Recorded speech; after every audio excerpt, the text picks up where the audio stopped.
తమ వాహనాల బ్యాటరీలు సురక్షితమైన అన్న ఆందోళన వ్యక్తమవుతుంది.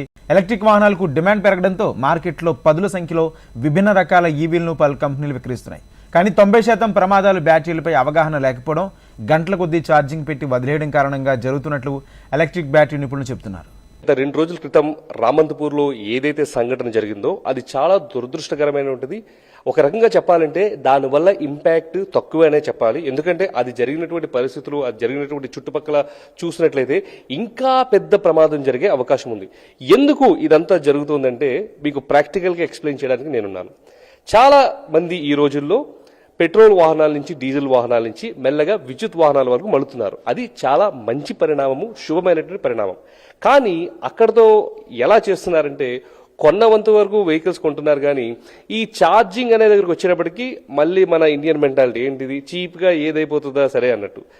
మ్యాక్సిమం చాలా మంది మీరు గమనించినట్లయితే ఎందుకు యాక్సిడెంట్స్ జరుగుతున్నాయి ఛార్జింగ్ పర్స్పెక్టివ్లో చూసినట్లయితే అందరూ కూడా వెహికల్స్ కొంటున్నారు. కానీ కొన్ని ఇదిగో మీరు గమనించినట్లయితే మనకి పాతగా 15 amps ప్లగ్స్ ఏవైతే ఉన్నాయో వీటినే ఛార్జింగ్ కోసము వాడుతూ ఉన్నారు. ఇప్పుడు ఇది గమనించినట్లయితే ఈ ఎలక్ట్రిసిటీ ఎప్పుడైతే తీసుకోవడం మొదలు పెడుతుందో ఈ యొక్క ఎలక్ట్రిక్ వెహికల్, ఆ కరెంటు డ్రాయింగ్ ఎక్కువ అయ్యేటప్పుడు ఆ యొక్క కాపర్ వైర్స్ లో కానీ కండక్టర్స్ లో కానీ టెంపరేచర్ పెరిగినప్పుడు ఈ యొక్క 3-pin ప్లగ్ ఆ టెంపరేచర్ ని తట్టుకునే కెపాసిటీ ఉండగలగాలి.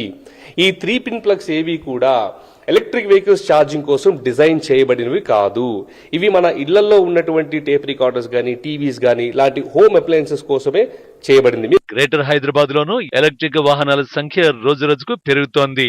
తక్కువ ధరకు లభిస్తున్నాయంటూ కొంతమంది సామర్థ్యం, బ్యాటరీ కండిషన్ పరిశీలించకుండా వాహనాలు కొనుగోలు చేసి ప్రమాదాల బారిన పడుతున్నారు.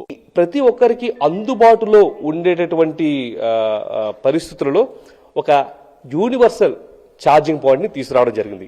ఏంటి యూనివర్సల్ ఛార్జింగ్ పాయింట్ అంటే గమనించినట్లయితే ఇది చూసారా, దీన్నే థండర్ ప్లస్ లైట్ అని, థండర్ ప్లస్ మినీ అని అంటూ ఉంటాం. ఇది గమనించినట్లయితే మొత్తం కూడా మొట్టమొదటిగా ఎక్కడ ప్లాస్టిక్ అనేదే వాడలేదు, వాడిందంతా కూడా మెటల్ బాడీ. తర్వాత ఇది IP67 ప్రొటెక్టెడ్, అంటే వర్షం కానీ, వాన కానీ, మంచు కానీ లేదా ఇంకేమైనా ఇటువంటివి సందర్భాలు వచ్చినప్పుడు వాటన్నిటి నుంచి కూడా దీనిని కాపాడుకోగలుగుతుంది.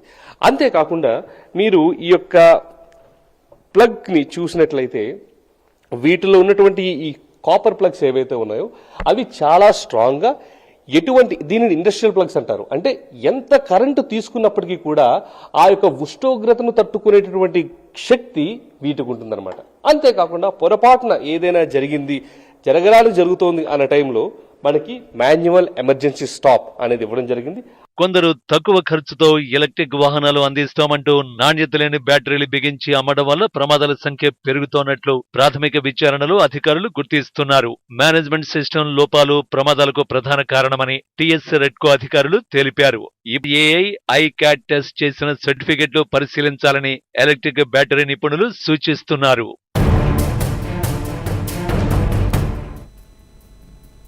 రతిబౌలి చౌరస్తాలో భూగర్భ